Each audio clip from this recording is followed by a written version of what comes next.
les antidiabétiques oraux, communément appelés ADO, ce sont des médicaments administrés par voie orale pour le traitement d'un diabète avéré diagnostiqué. Notamment, là, on parle de diabète sucré. Ok, proprement dit. Diabète sucré, rappelez-vous, c'est le diabète, les diabétiques il y a le diabète de type 1 qui est dû à une insulinopénie profonde. Donc le traitement exclusif, c'est l'insulinothérapie. Le type 1, son traitement exclusif, c'est l'insulinothérapie. Donc ce TD va surtout concerner le diabétique de type 2 et la partie insuline, elle va concerner les deux, le type 1 et le type 2. Le reste, à part l'insuline, le reste des médicaments vont concerner seulement le diabétique de type 2. Ok? Je vous l'ai dit d'ailleurs dans le cours du diabète que le diabète et le traitement du diabète de type 1 il est plus simple parce ça concerne seulement l'insuline, l'insulinothérapie, et le diabète de type 2 c'est beaucoup plus complexe. Okay?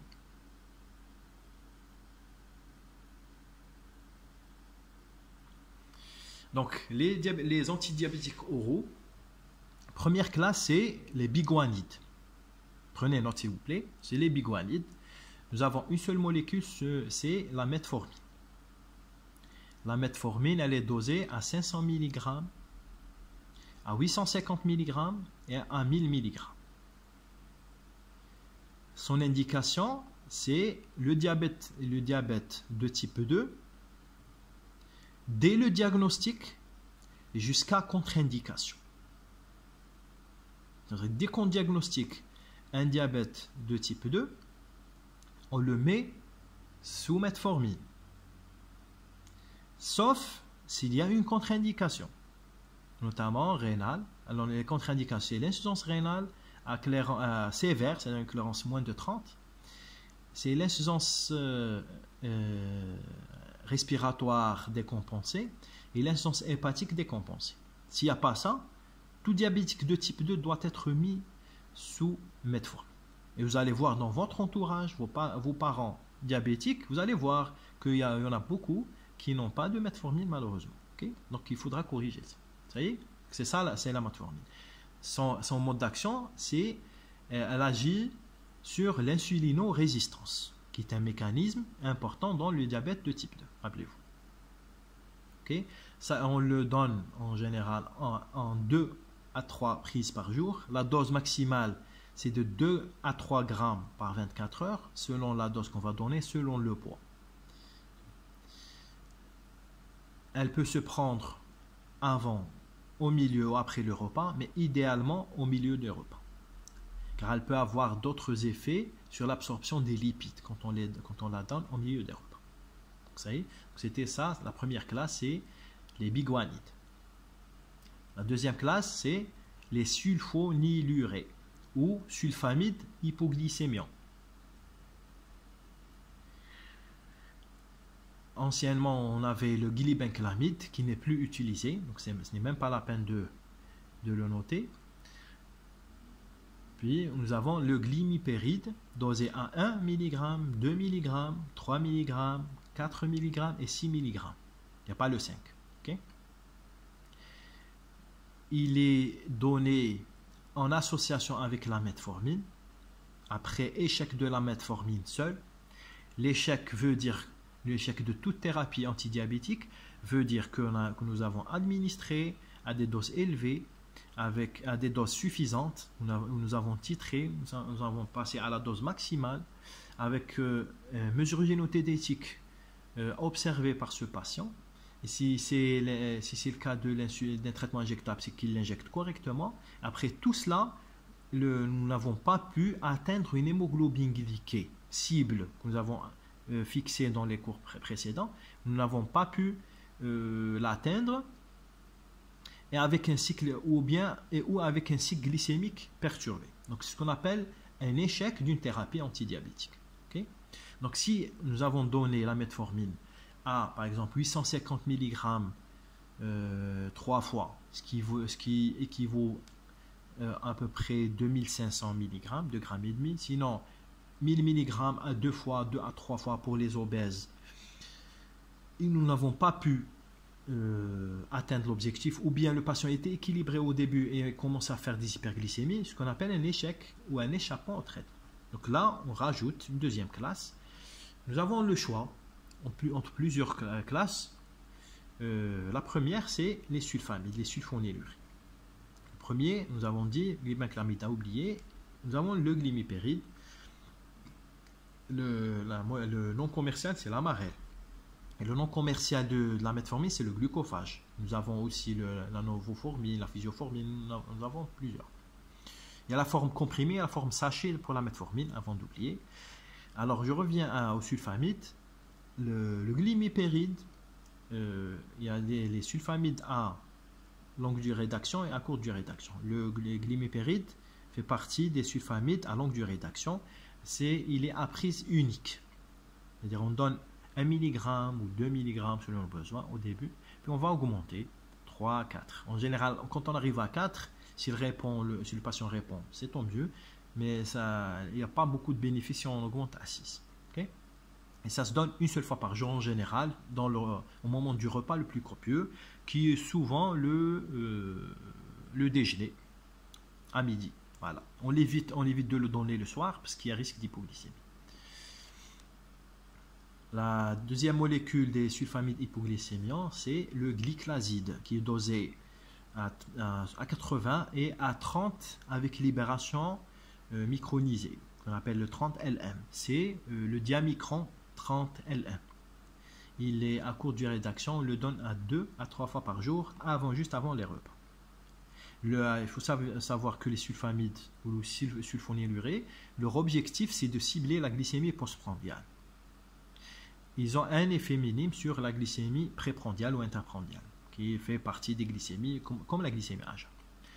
Alors, j'ouvre là une petite parenthèse. La glycémie préprandiale ou la glycémie à jeun, on l'appelle aussi la glycémie interprandiale entre les repas, et la glycémie postprandiale qui se constitue du glucose apporté par l'alimentation.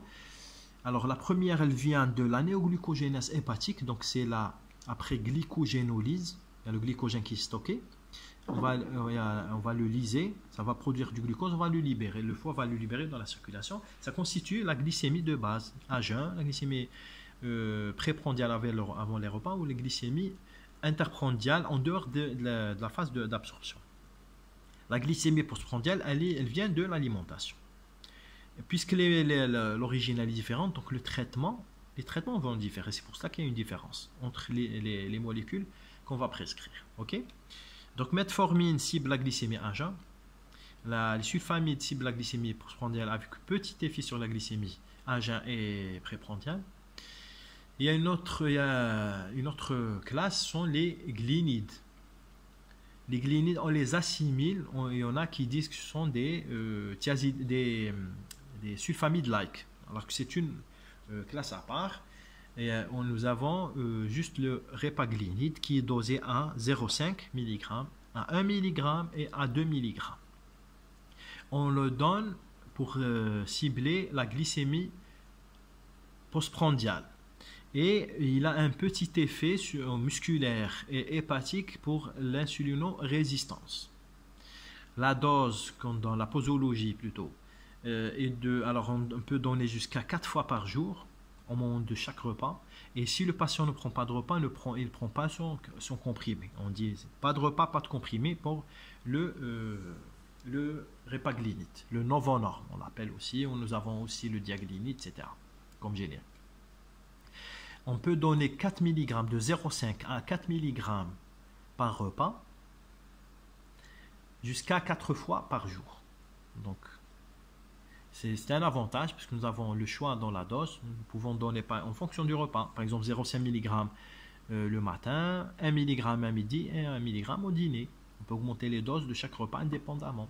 Et si le patient ne mange pas, ne prend pas le comprimé, il ne risque pas l'hypoglycémie. Donc, c'est pour cela qu'on se dirige plutôt vers des thérapies à courte durée d'action pour cibler la postprandiale, okay, pour éviter les hypoglycémies. Son avantage aussi est qu'il est autorisé même en cas d'insuffisance rénale, contrairement à la metformine et le glimipéride. Le glimipéride est déconseillé s'il y a une insuffisance rénale, parce que l'insuffisance rénale prolonge sa durée d'action et elle expose à l'hypoglycémie. Vous avez une question?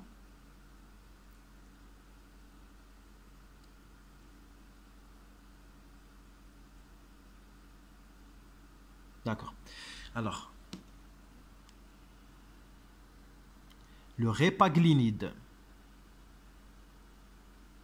c'est la DCI, et le nom commercial, c'est le Novonorm. Je vous l'écris. Je vais vous l'écrire.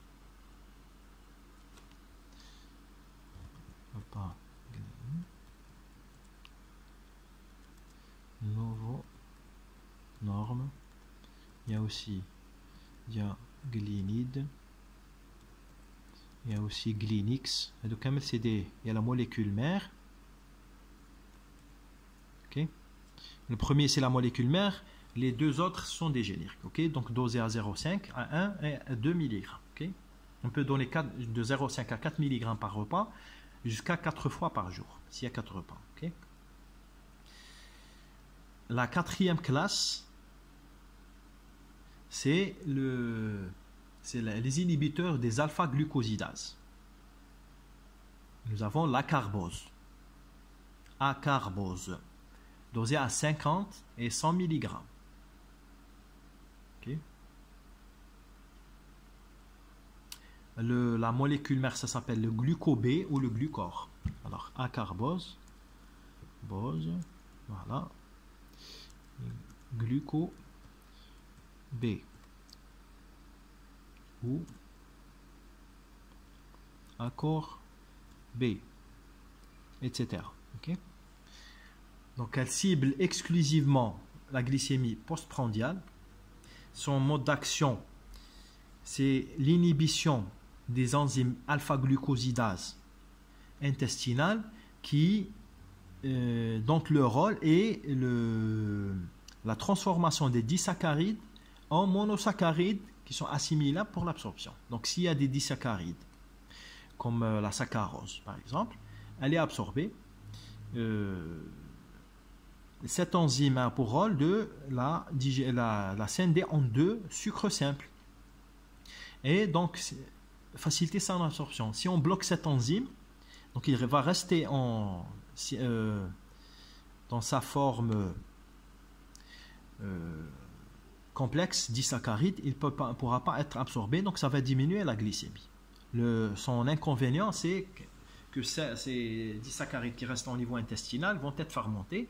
C'est la source de flatulence et de gaz. Okay? Des fois d'infection par pullulation microbienne.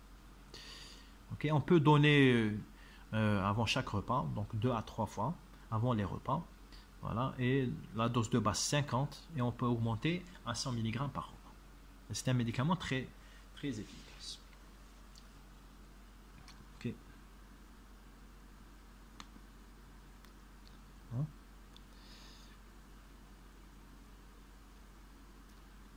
C'est bon jusque-là?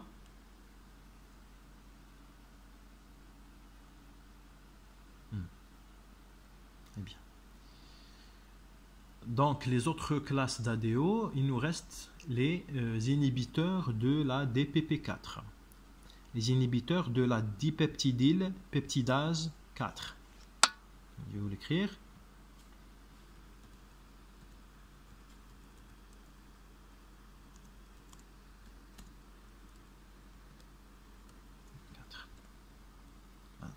C'est quoi ces médicaments? Nous les avons en Algérie.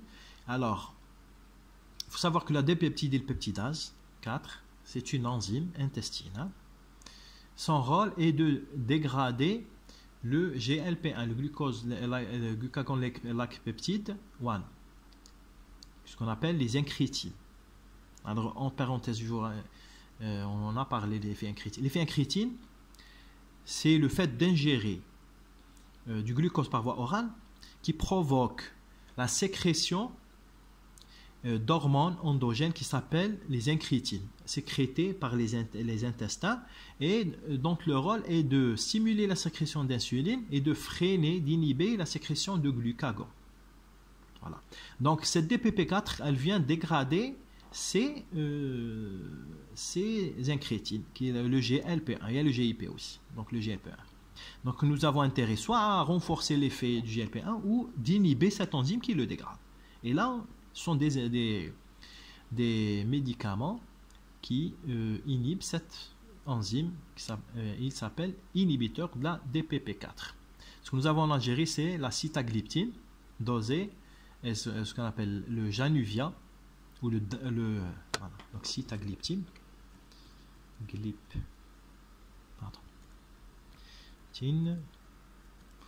Januvia. Le générique, c'est le Galvex, dosé à 100 mg. Okay. C'est par voie orale, on le donne en prise unique par jour. Ce sont des médicaments qui peuvent être tout ce que je viens de citer. Après, alors le seul traitement qui est impératif, c'est la metformine dès le diagnostic jusqu'à contre-indication chez le diabétique de type 2. Ce que j'ai cité par la suite, toute molécule peut être prescrite, sans exception. Ok? Donc, leur problème en Algérie, c'est qu'ils ne sont pas remboursables, les gliptines. Nous avons la sitagliptine. Nous avons, en Algérie, on a d'autres, la saxagliptine et bien d'autres, mais nous ne les avons pas. Donc retenez sitagliptine, Januvia ou Galvex 100 mg. Le problème, c'est qu'ils ne sont pas remboursables. Et ils sont un peu chers, donc, pour ceux qui l'achètent. Il y en a d'autres qui ne sont pas présents. Il y en a d'autres qui ne sont pas présents en Algérie. Nous allons juste les citer. Nous avons les inhibiteurs des SGLT2 et nous avons les analogues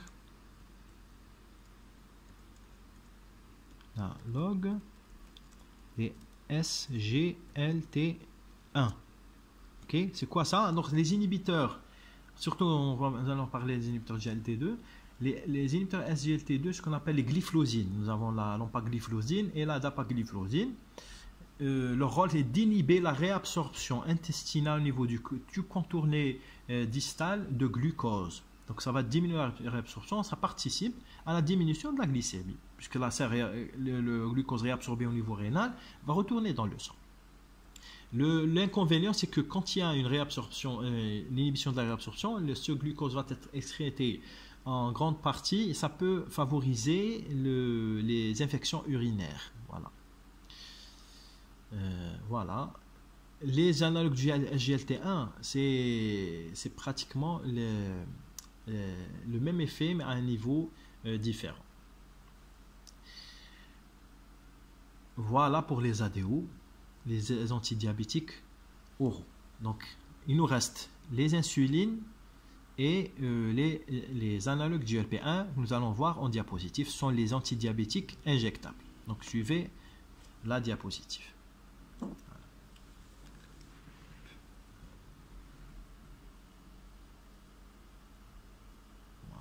Donc les insulines rapides et intermédiaires. Donc il y en a toute une panoplie sur ce tableau.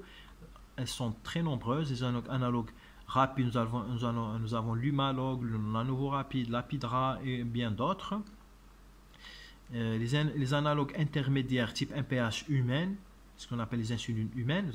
On classe les insulines en humaines et analogues. Les humaines sont semblables à l'insuline humaine, comme le nom l'indique, et les analogues, elles sont par analogie et surtout par analogie structurale et d'action de l'insuline humaine, sont obtenues par génie génétique et manipulation de l'insuline pour modifier leur durée d'action, soit pour l'allonger, soit pour la raccourcir. Okay? Donc, ça, soit humaine, soit analogue, et on les classe aussi par leur durée d'action.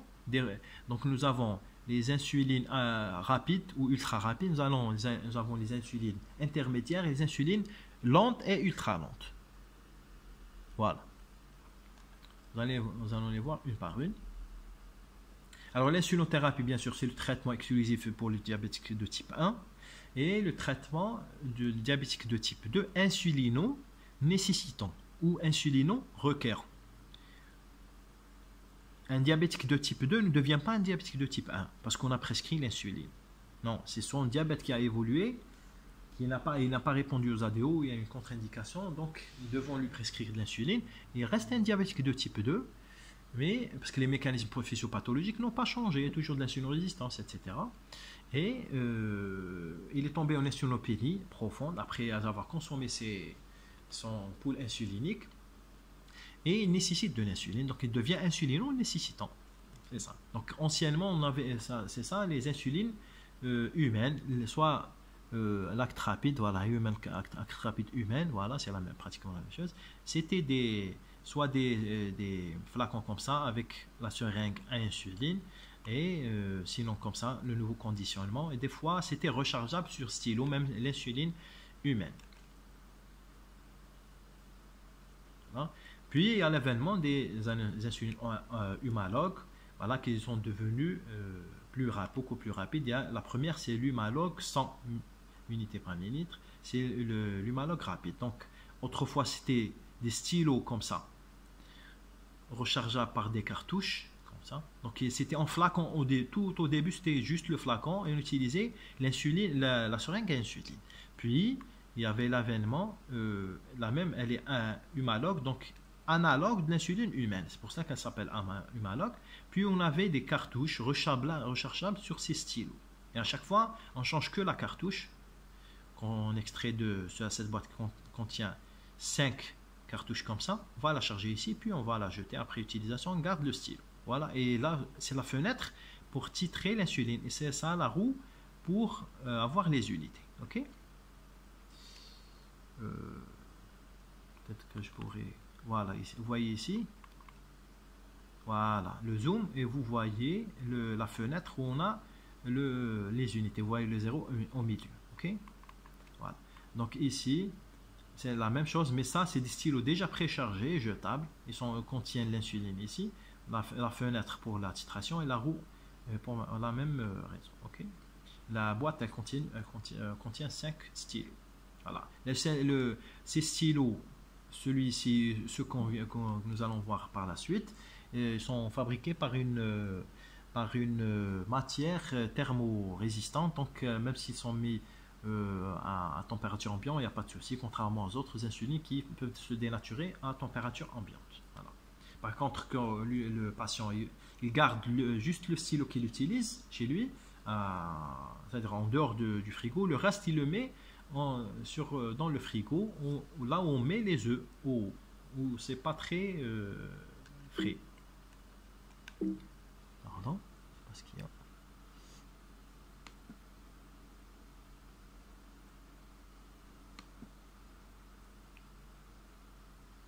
Voilà. La deuxième molécule et la troisième, toujours les analogues. La première, l'humalogue 100, c'est une analogue rapide à insuline, analogue rapide.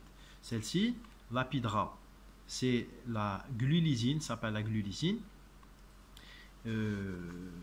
C'est aussi une insuline analogue rapide obtenue par permutation de la glucine et de la lysine, qui sont des acides aminiques qui constituent l'insuline. Voilà.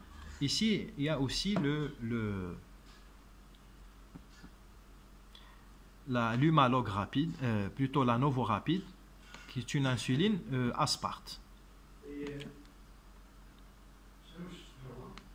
You are now muted.